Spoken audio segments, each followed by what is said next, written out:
Everybody needs a bad guy in a story like this, a boogeyman. But there's no lurking monster to be found here, just boys being boys and something going horribly wrong. Had the man who crashed into my son remained on the scene till the police arrived, his existence would play only a small role in this nightmare. Instead, he quickly became as much a centerpiece in this madness as my son. An anti-hero, fodder for the media. You know, the ones who barged into my home the day after my son died to catch as many grief-stricken faces as possible. How does it feel to lose a child? What do you want to say to the man who did this? But much like the media, everything about him is but a small insect circling the massive, rotting carcass that is my dead son and all that his death took with him. I wish he hadn't fled. I could have given him a hug, prayed for his soul, and called it a night. Instead, in a moment of self-serving fear, he made himself the star of my son's biggest performance and an ongoing irritant to those of us actually attached to this event. Trials, interviews, countless forms to fill out, deadlines, blah, blah, blah. Thanks, buddy. As if death certificates, funeral homes, dealing with his college, banks, creditors, friends, family, and every idiot on the planet who greets us at their place of business with an unwelcome saccharine sweet. So, how's your day going? Weren't enough. My son's short life will forever be all that I cling to and examine, not any of these other players. This belongs to me, his mom, his sisters, and us alone. Stand with us in solidarity on this point, or join the swirling mass of misguided rage. Forget about finding a scapegoat, or join the lynch mob.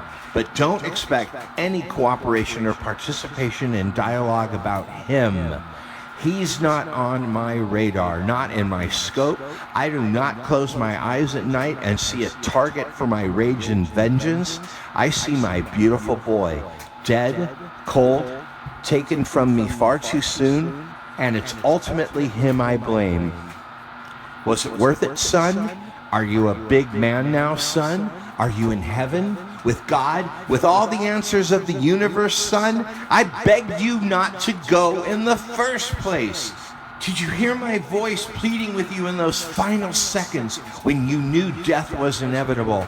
Am I imagining your voice in my head saying, "I'm sorry, Dad"? Or is that really you trying to comfort me? And does it even matter at this point?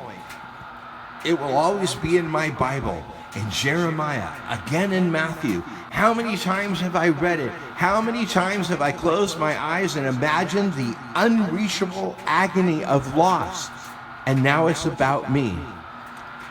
A voice was heard in Ramah, lamentation and bitter weeping. Rachel weeping for her children, refusing to be comforted, for her children were no more.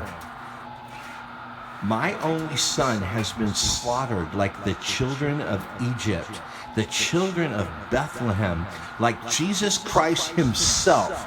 There's no healing here, and there's none a-coming. Not now, not ever, and if you can't get with that, find a different church. Healing to me means to let go, to forget. These are not options. They're just ugly little demons disguised as quick fix, instant doses of positive thinking phooey, about as not helpful as sending me some white light, loving energy, and good thoughts. Pray for me. I've lost a child, a son, a brother, a generation, the family name, grandkids, great-grandkids, hope for a better future, and 1/3 of my reason to live. No Band-Aids, please.